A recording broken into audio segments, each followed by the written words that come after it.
Assalamualaikum warahmatullahi wabarakatuh. Kami dari kelompok 9 sekarang akan mempresentasikan makalah atau penelitian yang sudah kita lakukan yang berjudul Analisis Industrial Relationship Management dalam Konteks Organisasi Modern. Sebelumnya mohon izin, saya Nurul Safitri selaku moderator pada kegiatan presentasi kali ini. Anggota dari kelompok 9 yaitu ada Pak Andriana Kumbira, Bu Devi Komalasari, Pak Dwi Naufal Anggoro, Pak Nanda Herisman, Bu Nia Kurniasi, dan saya sendiri Nurul Safitri. Untuk selanjutnya langsung saja kita presentasikan mulai dari latar belakang. Saya persilahkan kepada Bu Nia untuk menjelaskan bagian pada bab 1 ini. Silahkan. Ya. Baik, terima kasih moderator. Baiklah, pada kesempatan ini saya akan mempresentasikan terkait makalah dari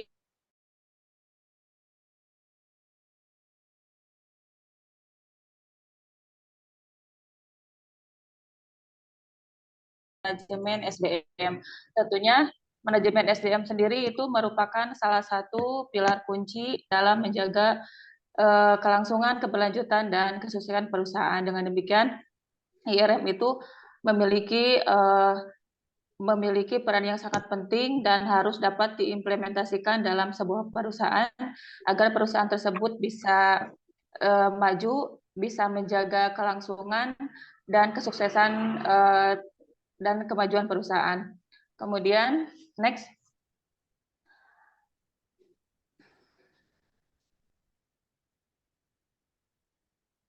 Ya, jadi ERM memiliki peran yang sangat kompleks ya seiring dengan perubahan dalam dunia kerja, kemudian dalam perubahan demografis juga, kemudian kemajuan teknologi juga sangat berpengaruh terhadap bagaimana cara perusahaan dan karyawan berinteraksi sehingga perusahaan tersebut dapat berjalan dengan lancar, terjadi interaksi yang sangat harmonis dalam rangka memajukan perusahaan.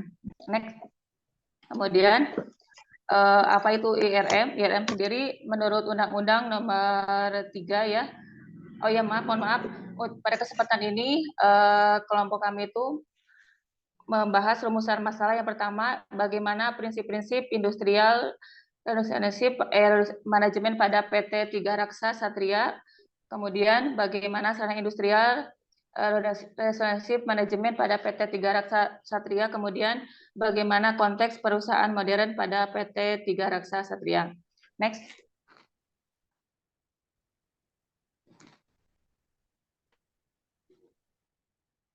Kemudian untuk pengertian IRM itu sendiri adalah menurut Undang-Undang Nomor 13 ya tahun 2003 tentang ketenaga kerjaan bahwa hubungan industrial adalah suatu sistem yang terbentuk antara para pelaku dalam proses produksi barang dan atau jasa yang terdiri dari unsur pengusaha, pekerja atau buruh, dan pemerintah yang didasarkan pada nilai-nilai Pancasila dan Undang-Undang Dasar Negara Republik Indonesia dengan kata lain, hubungan industrial itu merupakan sebuah hubungan yang terjalin antara pekerja, pengusaha, dan pemerintah. Jadi kata kuncinya itu adalah ada pekerja, ada pengusaha, dan pemerintah. Jadi masing-masing pihak tersebut memiliki peranan dan tanggung jawab yang saling terkait dan sedapatnya itu harus berjalan secara sinergis. Kemudian untuk sejarah hubungan industrial sendiri di Indonesia itu yang pertama untuk masa Orde Lama ya, di mana hubungan antara para pekerja dengan pengusaha itu istilahnya dimulai dengan istilah kata perbudakan. Jadi belum ada kata buruh gitu. Jadi pada zaman itu pekerja itu hanya menerima makanan, pakaian, dan tempat tinggal sebagai kompensasi dari apa yang mereka kerjakan. Jadi tidak berupa uang untuk upahnya. Nah, kemudian pada tahun 1930 barulah terjadi peralihan dari status budak menjadi buruh. Kemudian untuk di Orde Baru itu, pada awal pemerintah Orde Baru itu berhasil membentuk MPBI atau Majelis Musyawarah Buruh Indonesia. Kemudian muncullah ada lagi FBSI atau Federasi Buruh Seluruh Indonesia. Kemudian muncul lagi ada HIP atau Hubungan Industrial Pancasila. Jadi melalui konsep HIP tersebut diharapkan agar sistem hubungan industrial di Indonesia itu berjalan sesuai budaya bangsa yang tercermin dari Undang-Undang dan Pancasila. Kemudian untuk pada masa reformasi itu tahun 1998 itu ILO ya sebagai organisasi buruh internasional itu mendeklarasikan prinsip-prinsip dan hak-hak mendasar di tempat kerja. Tentunya deklarasi tersebut bertujuan untuk merekonsiliasi keinginan semua pihak dalam hubungan industrial, kemudian menggairahkan usaha-usaha nasional, kemudian juga untuk menegakkan HAM. Kemudian untuk prinsip-prinsip hubungan industrial itu yang pertama adalah kepentingan yang sama. Jadi para pengusaha, pekerja, dan pemerintah itu harus mempunyai kepentingan dan keberhasilan harus mempunyai kepentingan atas keberhasilan dan kelangsungan perusahaan. Mereka itu harus sama-sama fokus pada keberhasilan perusahaan. Jadi jangan timpang, bukan hanya pengusaha saja atau para pekerja saja. Kemudian yang kedua itu perusahaan dan industri, di mana perusahaan itu merupakan sumber penghasilan bagi banyak orang gitu ya. Jadi semakin banyak pengusaha yang mengembangkan perusahaan atau membuka usaha baru, maka semakin banyak pula pekerja yang memperoleh penghasilan gitu ya. Jadi istilahnya ada simbiosis mutualisme. Kemudian yang ketiga itu hubungan fungsional, di mana adanya hubungan fungsional dari masing-masing dalam perusahaan itu yang memiliki fungsi yang berbeda. Jadi pengusaha sebagai pemimpin itu harus mampu menggerakkan, membina, dan mengawasi. Kemudian pekerja pula juga harus mampu melakukan fungsinya, yaitu melakukan pekerjaan operasional. Jadi kedua-duanya memiliki fungsi yang berbeda, tetapi memiliki keterkaitan satu sama lain. Kemudian bagian dari organisasi perusahaan bahwa pengusaha dan pekerja itu harus ibaratnya sebagai anggota keluarga gitu. Jadi satu sama lain itu harus saling mengasihi, saling memperhatikan kepentingan yang lain. Jadi terhindari konflik-konflik yang tidak diinginkan dalam perusahaan. Kemudian yang kelima itu mengurangi perselisihan. Jadi tujuan daripada HI tersebut adalah menciptakan ketenangan berusaha dan ketentraman bekerja supaya dengan HI tersebut dapat meningkatkan produktivitas perusahaan. Yang terakhir adalah kesejahteraan bersama. Tentunya yang namanya perusahaan itu harus dapat meningkatkan kesejahteraan bersama, yaitu kesejahteraan pengusaha dan kesejahteraan pekerja. Tentunya ketika perusahaan meningkatkan produktivitas, maka sejalan juga dengan berbanding lurus dengan apa yang akan didapat oleh seorang pekerja. Selanjutnya untuk sarana hubungan ya, yang pertama itu adalah peraturan pemerintah, peraturan perusahaan, di mana setiap perusahaan itu pastinya mempunyai peraturan yang tentunya harus ditaati oleh semua pekerja. Kemudian lembaga bipartit ya, lembaga bipartit sendiri itu merupakan forum konsultasi antara wakil penguasa dan wakil pekerja. Jadi mohon maaf, wakil pengusaha dan wakil pekerja.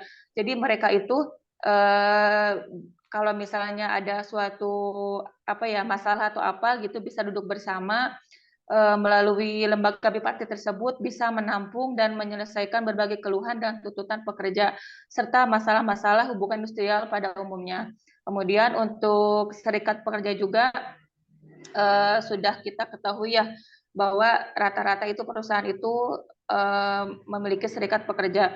Jadi mereka tempat untuk menyalurkan partisipasi gitu ya. Jadi melalui serikat pekerja atau sistem perwakilan gitu ya. Kemudian perjanjian kerja bersama atau PKB. Jadi perjanjian kerja bersama itu mungkin hampir mirip dengan peraturan perusahaan. Kalau peraturan perusahaan itu sepihak gitu. Jadi perusahaan yang membuat. Kalau perjanjian kerja bersama itu dilibatkan, pekerja itu dilibatkan. Jadi mereka duduk bersama membicarakan apa yang memang terbaik untuk perusahaan dan untuk pekerja. Jadi pekerja itu istilahnya dilibatkan di dalam pengambilan keputusan. Kemudian asosiasi pengusaha, di mana pengusaha tersebut mempunyai hak dan kebebasan untuk membentuk atau menjadi anggota organisasi atau asosiasi pengusaha, di mana melalui asosiasi tersebut para pengusaha dapat bertukar pikiran mengenai mengenai perkembangan perusahaan atau perbandingan dengan perusahaan yang lainnya gitu. Kemudian untuk selanjutnya adalah lembaga tripartit. Nah, kalau lembaga tripartit tersebut tentunya bukan hanya pekerja dan asosiasi pengusaha juga, tapi ada melibatkan pemerintah, di mana pemerintah tersebut bisa berperan sebagai pihak ketiga, sebagai mediator, atau misalnya dalam menyelesaikan masalah itu bisa membantu merumuskan kebijakan misalnya tentang ketenagakerjaan gitu, seperti misalnya menjadi panitia penyelesaian perselisihan atau dewan penelitian pengupahan. Jadi di situ ada peran pemerintah. Selanjutnya untuk sarana hubungan yang ketujuh itu lembaga penyelesaian perselisihan hubungan industrial. Lembaga ini bisa digunakan apabila keluhan atau ada masalah dalam perusahaan itu tidak bisa diselesaikan oleh lembaga bipartit. Kemudian atau masih tidak bisa diselesaikan juga oleh lembaga tripartit. Nah, baru ada lembaga penyelesaian perselisihan. Jadi atau semacam istilahnya apa ya? Lembaga apa ya? Kalau dari daerah itu ada namanya panitia penyelesaian perselisihan perburuhan tingkat daerah atau ada tingkat pusat. Jadi ini dilakukan itu ketika lembaga bipartit dan tripartit tidak bisa menyelesaikan. Kemudian peraturan undang-undang ketenagakerjaan itu tentunya istilahnya harus ada pada setiap negara gitu ya, karena pada dasarnya dengan peraturan tersebut menyangkut berbagai peraturan dan ketentuan dari mulai jam kerja, penggajian, dan lain-lainnya. Kemudian untuk pendidikan hubungan industrial juga itu sangat diperlukan, terutama bagi pimpinan serikat pekerja dan pimpinan perusahaan, supaya mereka memahami prinsip-prinsip hubungan industrial atau juga peraturan perundangan tentang ketenagakerjaan, sehingga bisa meningkatkan kemampuan mereka berorganisasi, berunding bersama, dan menyelesaikan perselisihan hubungan industrial. Mungkin cukup. Saya kembalikan ke moderator. Baik, terima kasih kepada Bu Nia yang telah menjelaskan terkait teori dari hubungan industrial. Kemudian yang selanjutnya mengenai hasil penelitian dan pembahasan akan disampaikan oleh Ibu Devi. Saya persilahkan kepada Ibu Devi untuk menjelaskan hasil dari penelitian ini. Oke, terima kasih kepada Teh Nurul yang telah memberikan kesempatan kepada saya untuk menjelaskan hasil penelitian dan pembahasan.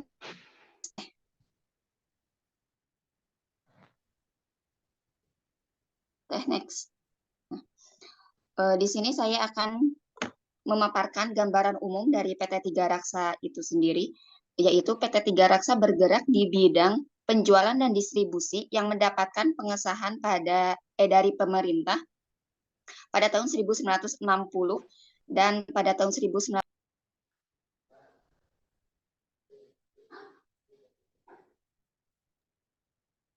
terus penindustrian PT Tiga Raksa itu di seluruh Indonesia yang mempunyai 194.615 outlet dan lebih dari 85 subdis, 4 central house dan 4 branch warehouse, yang salah satunya adalah ada di Tasikmalaya, yaitu di Jalan Gobras.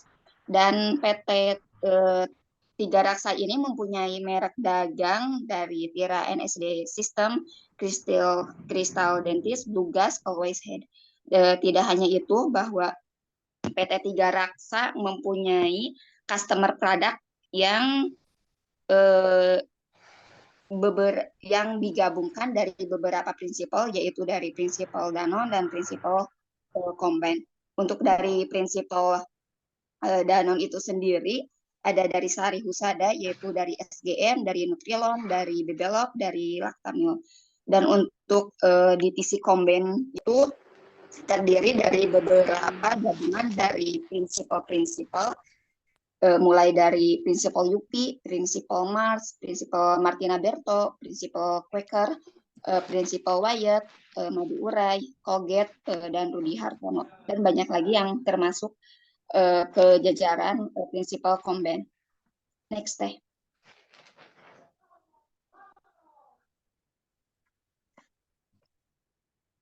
Next. Selanjutnya di sini ada visi dan misi dari PT Tiga Raksa. Visi dan misi dari PT Tiga Raksa itu visinya to success and excel. Bentar.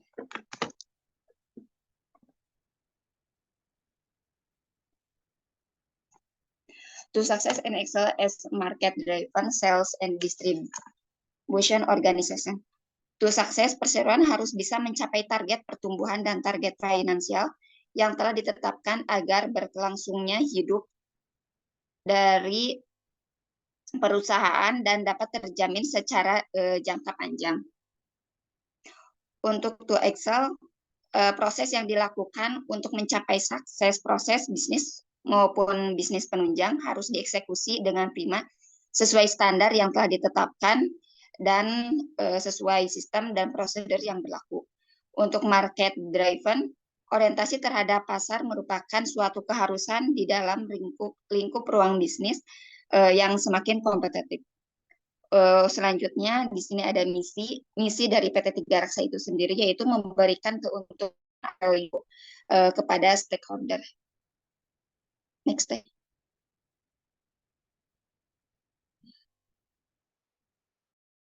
Untuk hasil dari penelitian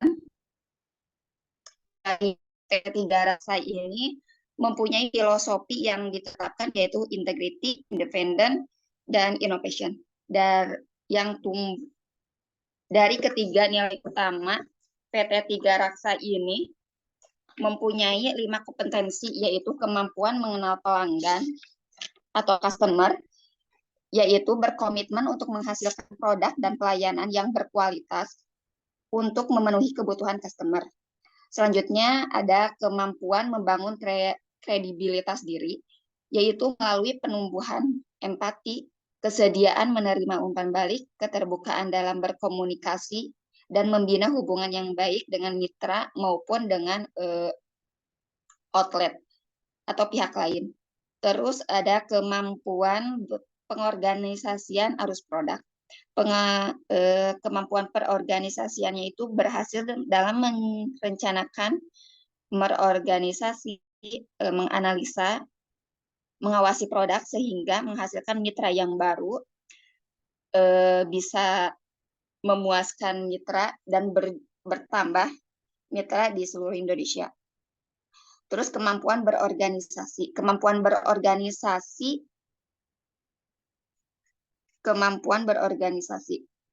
Mampu berpikir kreatif, menghasilkan ide baru untuk menghasilkan output atau solusi yang baik untuk customer atau karyawan itu sendiri. Mohon maaf, kemampuan dalam berinovasi. Mampu berpikir kreatif untuk menghasilkan ide-ide yang baru, menghasilkan output dan solusi kepada customer dengan baik dan karyawan di perusahaan itu sendiri. Dan untuk yang terakhir ada kemampuan untuk mendistribusikan pengetahuan. Kemampuan perusahaan dalam berkreasi, utilitas, dan distribusi sehingga bermanfaat bagi customer dan mitra. Terima kasih. Selanjutnya saya kembalikan kepada moderator.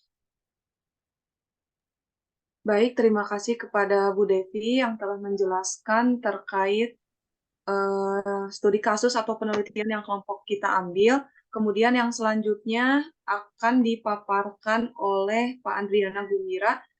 Saya serahkan kepada Pak Andriana, silahkan. Ya, terima kasih Ibu Moderator. Ini kami akan menjelaskan mengenai konsep tata kelola perusahaan yang baik yang dijalankan oleh PT Tiga Raksa Satria Tbk dalam menjalankan bisnisnya. Ada beberapa komponen yang saling terkait dalam perwujudan tata kelola perusahaan yang baik, yang terdiri dari adanya yang pertama komite audit, yang kedua tim audit internal. Keduanya ini sangat dibutuhkan dalam melakukan pemeriksaan khusus oleh pihak audit. Misalnya ada pekerja yang ingin melakukan resign atau keluar dari perusahaan. Sebelum diberikan SK pemutusan hubungan kerja, terlebih dahulu dilakukan proses audit internal. Karena untuk memastikan bahwa pekerja tersebut mengundurkan diri tanpa ada masalah di kemudian hari. Yang ketiga, manajemen risiko. Manajemen risiko ini sangat dibutuhkan baik oleh perusahaan maupun instansi pemerintah. Kenapa manajemen risiko ini sangat dibutuhkan? Karena untuk memitigasi capaian dari perusahaan maupun target instansi pemerintah agar bisa berjalan sesuai dengan apa yang telah direncanakan. Yang keempat, sistem whistleblower. Di sini dalam sistem whistleblower system itu yang lebih dikenal dengan WBS, yaitu mekanisme untuk pengungkapan atas tindakan pelanggaran yang dilakukan oleh pegawai ataupun oleh pekerja di perusahaan tersebut. Di mana nantinya tim audit sebagai administrator SPP dalam ini sistem pelaporan pelanggaran dan layanan pengaduan terkait masalah ketenagakerjaan biasanya itu mengenai hak-hak dari karyawan dan kewajibannya. Hak di sini seperti ketika hari raya, di mana sebagian perusahaan mungkin atau bisa dikatakan mayoritas ada yang tidak memberikan hak dalam bentuk tunjangan hari raya. Misalnya pemerintah memberikan keleluasaan untuk setiap perusahaan yang seharusnya harus 2 kali gaji, misalnya ini perusahaan hanya 1 kali atau terlambat. Nah, di sana pekerja bisa mengajukan pengaduan baik secara internal melalui WBS tersebut ataupun biasanya ada kontak person dari ketenagakerjaan. Yang kelima yaitu kode perilaku bisnis. Sudah sepatutnya dan sepantasnya juga dalam menjalankan roda bisnis, baik itu perusahaan yang udah bonafit ataupun yang masih berkembang, untuk menjalankan bisnisnya dengan cara-cara yang baik dan sesuai dengan ketentuan. Selanjutnya untuk Dewan Komisaris dalam hal komitmen menjalankan perusahaan yang baik, yaitu dengan tata kelola perusahaan yang disebut dengan GCG, biasanya mengawasi pelaksanaannya roda bisnis perusahaannya melalui pertemuan rutin, yaitu dilaksanakan antara Dewan Komisaris dengan manajemen serta dengan komite audit untuk mengetahui progres dari perkembangan usahanya. Manajemen terus meningkatkan sistem kontrolnya sesuai dengan standar peraturan perusahaan publik. Next. Nah, yang tadi telah dibahas bagian mengenai prinsip-prinsip Good Corporate Governance atau GCG di PT Tiga Raksa Satria ini, yang pertama menjunjung tinggi prinsip transparansi, di mana prinsip transparansi tersebut merupakan keterbukaan dalam melaksanakan proses pengambilan keputusan dan mengungkapkan informasi material dan relevan mengenai perusahaan. Perusahaan dalam membuat kebijakan biasanya suka dikomunikasikan terlebih dahulu dengan seluruh pekerja, di mana ada acara MAT, mungkin nanti bisa dijelaskan oleh rekan-rekan yang membahas terkait dengan MAT itu seperti sharing session antara pihak perusahaan dan manajemen. Yang kedua, prinsip kemandirian. Perusahaan dikelola secara profesional tanpa benturan kepentingan dan pengaruh atau tekanan dari pihak manapun, sesuai dengan peraturan perundang-undangan yang berlaku. Jadi hal ini sangat dijunjung tinggi oleh PT Tiga Raksa Satria sehingga meminimalisir terjadinya benturan kepentingan. Yang ketiga, prinsip akuntabilitas. Di mana dalam prinsip akuntabilitas ini adanya kejelasan fungsi, baik dari pelaksanaan maupun pertanggungjawaban dari organ-organ perusahaan, mulai dari dewan direksi, manajemen, atau pekerja itu sendiri, sehingga pengelolaan perusahaan terlaksana secara efektif. Yang keempat, prinsip pertanggungjawaban. Kesesuaian prinsip-prinsip KCG dalam pengelolaan perusahaan dengan peraturan perundang-undangan yang berlaku. Ini sangat sangat harus dimiliki oleh perusahaan karena tidak hanya sekedar menjalankan kewajiban, namun harus disertai dengan pertanggungjawaban atas pelaksanaannya tersebut.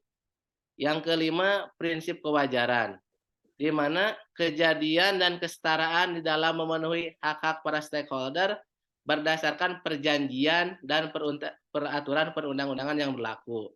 Di mana kejadian atau kesetaraan ini terlebih seperti yang tadi telah dibahas mengenai hak-hak pekerja, mulai dari hak bulanan untuk mendapatkan gaji ataupun bonus bagi pekerja yang telah mencapai bahkan melampaui target.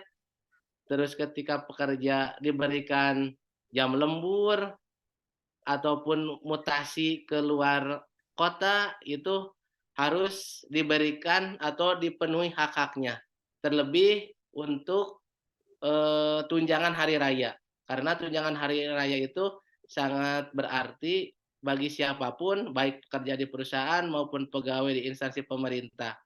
Dan itu juga biasanya suka ada peraturan dari menteri terkait sehingga manajemen perusahaan maupun instansi pemerintah harus melaksanakan peraturan perundang-undangan yang berlaku tersebut.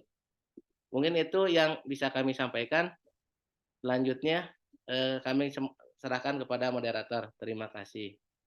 Baik, terima kasih kepada Pak Andriana. Untuk selanjutnya, pemaparan akan dijelaskan oleh Pak Nanda. Saya serahkan kepada Pak Nanda. Silahkan.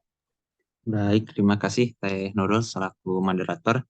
Pada kesempatan kali ini, saya akan memaparkan sedikit materi yang selanjutnya, yaitu berdasarkan kajian teori dan informasi yang diperoleh, hubungan industrial pada perusahaan PT Tiga Raksa Satria Tbk mengandung prinsip-prinsip sebagai berikut. Yang pertama, kepentingan yang sama. PT Tiga Raksa Satria Tbk telah menjalin keharmonisan hubungan baik dalam manajemen dan juga karyawan secara baik. Hal ini dilihat dari banyaknya berbagai macam kegiatan yang ada, seperti MAT yang tadi disampaikan oleh Pak Diana, yaitu adalah meeting awal tahun, dan juga ada sharing season, outbound, sugar challenge, dan juga ada privilege bagi manajer untuk berlibur ke luar negeri. Kemudian yang kedua, perusahaan dan industri. PT Tiga Raksa Satria Tbk ini berada di Tasikmalaya, menjalankan operasi strateginya untuk menyeimbangkan pertumbuhan revenue dan meningkatkan produktivitasnya dari sumber daya yang dimiliki. Sebagai berikut, yang pertama pertumbuhan revenue, kemudian peningkatan produktivitas, fokusnya pada peningkatan kompetensi sumber daya manusia agar mampu memaksimalkan utilisasi aset. Next slide. Yang selanjutnya, yang ketiga itu adalah hubungan fungsional. Pegawai bekerja selama 8 jam dalam sehari dan 6 hari dalam seminggu. Berarti dalam seminggu itu kurang lebih 48 jam kerjanya itu. Kemudian mendapatkan hak berupa gaji dan tunjangan, hak cuti mulai cuti kerja, cuti nikah, dan cuti hamil. Fasilitas sosial merupakan fasilitas sosial berupa keanggotaan BPJS Kesehatan dan juga BPJS Ketenagakerjaan. Serta ada santunan kepada keluarga yang berduka. Yang selanjutnya, yang keempat, bagian dari organisasi perusahaan. PT Tiga Raksa Satria Tbk selalu melibatkan karyawan dalam pengambilan keputusan, sehingga karyawan dapat memberikan saran dan masukan atas kebijakan yang telah diterbitkan. Apabila kebijakan yang dikeluarkan memberatkan salah satu pihak, misalkan karyawan, maka perusahaan akan melakukan revisi atau pengkajian kembali atas peraturan tersebut atau kebijakan tersebut. Yang kelima, mengurangi perselisihan. Mengurangi perselisihan ini dilakukan dengan beberapa cara yang tadi disampaikan, yaitu MAT per tahun atau meeting awal tahun, yaitu kegiatan berkumpulnya semua karyawan dari semua cabang Tiga Raksa. Jadi dalam meeting awal tahun ini semua karyawan itu dari semua cabang itu berkumpul untuk berdiskusi. Kemudian ada sharing session dari HRD. HRD-nya ini dari yang cabang ataupun pusat yang dilakukan secara Zoom meeting room yang digunakan dari berbagai divisi membahas kendala, perencanaan, dan kebijakan yang dikeluarkan oleh pimpinan. Next slide. Yang terakhir adalah kesejahteraan bersama. Pengembangan karir karyawan, yaitu dengan diselenggarakan LDP atau Leadership Development Program, berupa kegiatan diantaranya ada managing teamwork, pengelolaan konflik, commitment working, handling people, promosi, rotasi, mutasi, outbound family gathering, dan juga Sugar One Season, yaitu kegiatan olahraga sepeda, bisa lari ataupun jalan. Mungkin sekian yang dapat saya sampaikan. Terima kasih. Saya kembalikan kepada moderator. Baik, terima kasih kepada Pananda untuk penjelasannya. Pada materi berikutnya akan disampaikan oleh Pak Naufal. Saya persilahkan. Baik, terima kasih Bu. Bismillahirrahmanirrahim. Assalamualaikum warahmatullahi wabarakatuh. Pak Edi, terima kasih atas kesempatannya. Pada kali ini, kelompok kami itu sudah menjelaskan tentang prinsip-prinsip good government corporate. Nah, tadi sudah dijelaskan. Nah, selanjutnya kami akan membahas sarana industrial relationship management pada PT Tiga Raksa Satria Tbk. Nah, di sini PT Tiga Raksa ini memberlakukan peraturan perusahaan. Yang pertama itu jam operasional kerja pada hari Senin sampai dengan Sabtu selama 8 jam. Menggunakan pakaian yang sopan dan sepatu. Nah, ini juga salah satu citra dari perusahaan harus diunggulkan. Kemudian gaji pokok. Kemudian uang makan, uang transportasi, dan insentif kehadiran. Nah, insentif kehadiran ini jika para pegawai tidak melakukan sakit, terus udah gitu juga tidak izin, segala macam, mereka mendapatkan insentif kehadiran selama 1 bulan atau juga sampai ke 3 bulan. Medical check up 1 tahun sekali. Perusahaan juga sangat mementingkan daripada kesehatan para karyawannya. Oleh karena itu memberikan fasilitas medical check up untuk setiap karyawannya. Untuk cuti kerja selama 12 hari dalam 1 tahun, 3 hari untuk cuti nikah, 3 bulan untuk cuti melahirkan. Nah, ini juga perusahaan sangat mementingkan daripada bukan hanya untuk kerja, tapi juga untuk keluarga dan juga untuk kesehatan yang tadi setelah saya sebutkan. Dan juga rotasi dan mutasi karyawan. Uang pesangon, tunjangan mutasi keluar kota. Nah, jadi perusahaan Tiga Raksa ini bukan hanya memutasi para karyawannya untuk keluar kota, tapi mendapatkan tunjangan-tunjangan yang telah disepakati oleh perusahaan dan juga para karyawan tersebut. Santunan berduka keluarga, BPJS Ketenagakerjaan, dan juga BPJS Kesehatan. Nah, betul. PT Tiga Raksa ini sangat mementingkan bukan hanya dari sisi aspek pekerjaan, tapi juga saling kekeluargaan family. Nah, selanjutnya THR Natal, THR Idul Fitri, bonus tahunan, sales kontes, dan juga biaya perjalanan dinas.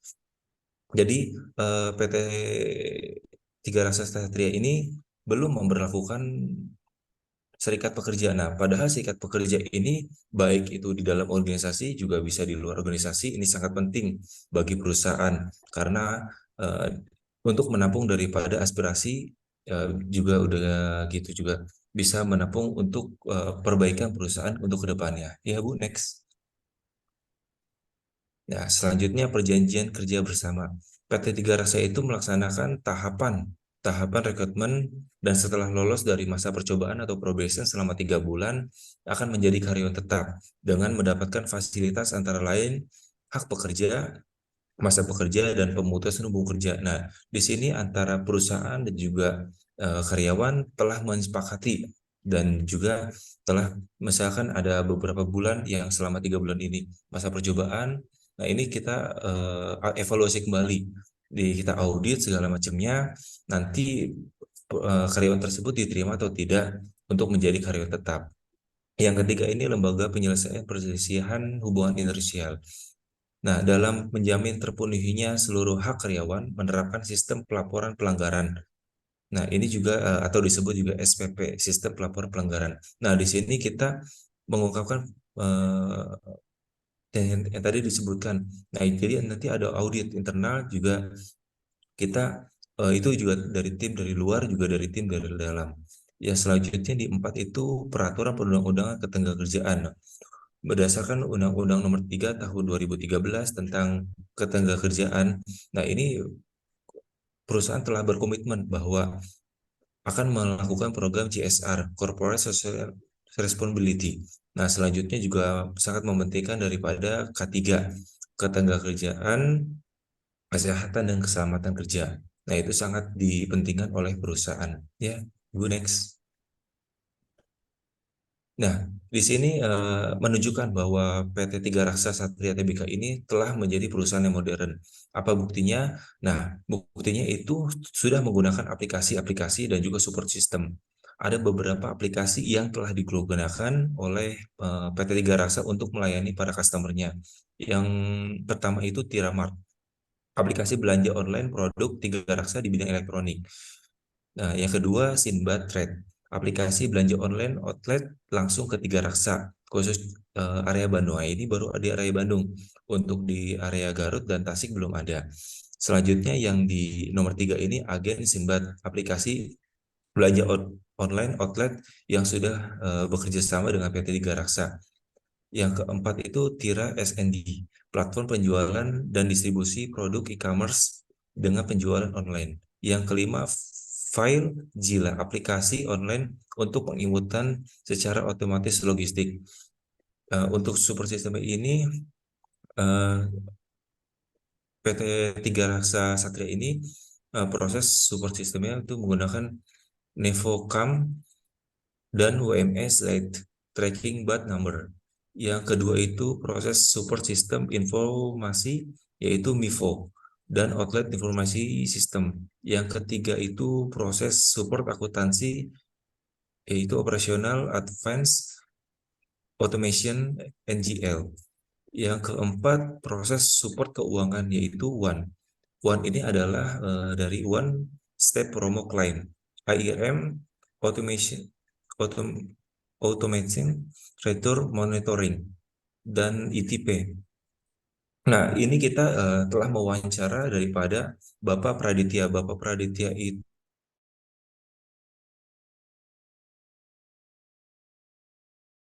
ya, terima kasih penyampaian dari saya. Saya kembalikan lagi ke moderator. Baik, terima kasih kepada Pak Dwi Naufal yang telah menjelaskan terkait PT Tiga Raksa Satria Tbk yang sudah mengimplementasikan atau yang sudah menggunakan hubungan industrial secara modern gitu, karena perusahaan-perusahaannya sudah menggunakan penggunaan aplikasi yang mengikuti perkembangan zaman pada saat ini. Kemudian saya akan menyampaikan untuk kesimpulan dari penelitian dari kelompok kita yang sudah dilakukan, yaitu terkait hubungan industrial, bahwa hubungan industrial perusahaan itu meliputi hubungan antara pengusaha atau manajemen dengan pekerja, yang di dalamnya terdapat suatu proses produksi barang atau pelayanan jasa sebuah perusahaan. Jadi, hubungan industrial perusahaan itu tidak hanya melibatkan perusahaan, namun melibatkan juga pekerja, seperti yang sudah tadi dijelaskan, yaitu adanya hubungan fungsional, di mana perusahaan itu melakukan sebuah seperti adanya pengawasan gitu, sedangkan dari pekerja itu sendiri dia mengabdi bukan kepada pengusaha, melainkan pekerja itu adalah mengabdi kepada tugas atau pekerjaan yang mereka lakukan. Kemudian hubungan industrial juga perlu dikelola dengan baik agar terciptanya hubungan yang saling menguntungkan antara pengusaha dan juga pekerja, sehingga terjalinnya harmonisasi yang mampu meningkatkan produktivitas organisasi atau perusahaan, serta dapat menjaga kelangsungan dan keberlanjutan perusahaan itu sendiri. PT Tiga Raksa Satria Tbk sebagai sebuah perusahaan modern yang telah memanfaatkan basis teknologi dan jaringan dalam proses kegiatan bisnis, kemudian sudah mampu mengimplementasikan hubungan industrial yang sangat baik, terciptanya hubungan harmonis antara perusahaan dan pekerja. Hal tersebut tentunya sangat berpengaruh dalam peningkatan dan kemajuan perusahaan. Kemudian kelompok kami juga memberikan sebuah saran atau rekomendasi untuk PT Tiga Raksa Satria Tbk. Yang pertama tentunya sudah dilihat dari penjelasan-penjelasan yang tadi bahwa PT Tiga Raksa Satria Tbk ini sudah mampu melakukan sebuah kegiatan usaha yang berbasis modern dengan dibuatnya aplikasi-aplikasi untuk mempermudah para konsumen untuk membeli produk-produk yang ada di PT Tiga Raksa Satria ini, sehingga dapat kami berikan rekomendasi supaya perusahaan atau PT Tiga Raksa Satria Tbk ini dapat terus meningkatkan atau mempertahankan hubungan industrial dan tetap mengikuti perkembangan teknologi untuk proses bisnis ke depannya, baik dari tugas pengusaha itu sendiri maupun para karyawan atau pekerjanya. Karena apabila kita lihat bahwa PT Tiga Raksa Satria ini bergerak pada bidang penjualan dan distribusi, yang mana pada zaman sekarang sudah banyak sekali perusahaan-perusahaan yang bergerak di bidang ini, sehingga diharapkan PT Tiga Raksa Satria dapat terus mampu bersaing dengan perusahaan-perusahaan yang lain. Untuk saran yang berikutnya yaitu terkait dengan serikat pekerja, tadi juga sudah dijelaskan oleh Pak Dwi Naufal bahwa PT Tiga Raksa ini belum mempunyai serikat pekerja. Tetapi apabila dilihat dari fungsinya, serikat pekerja itu memiliki tujuan atau manfaat tersendiri, yaitu untuk apa ya, istilahnya untuk menampung aspirasi-aspirasi para pekerja, sehingga adanya sinkron atau harmonisasi antara pengusaha dengan pekerja. Kemudian tadi ada salah satu aplikasi juga atau apa ya, layanan gitu untuk proses penjualan, yaitu Simbadred yang hanya ada di wilayah Bandung saja, sehingga kami sarankan untuk PT Tiga Raksa itu memperluas jaringannya agar dapat meningkatkan atau menciptakan sebuah perusahaan yang maksimal dalam proses produksi barangnya. Baik, mungkin itu paparan atau penjelasan terkait penelitian dari kelompok 9. Apabila terdapat kekurangan dalam hasil maupun penelitian ini, saya ucapkan mohon maaf, dan semoga paparan ini atau makalah ini dapat bermanfaat bagi mahasiswa pasca sarjana pada khususnya, dan dapat bermanfaat bagi siapapun yang membaca atau memerlukan informasi-informasi terkait hubungan industrial modern ini. Saya Nurul Safitri sebagai moderator mengucapkan terima kasih kepada Pak Dokter yang sebagai dosen dan kepada rekan-rekan yang sudah bekerja sama dalam melakukan atau mengerjakan tugas ini. Saya ucapkan terima kasih. Wassalamualaikum warahmatullahi wabarakatuh.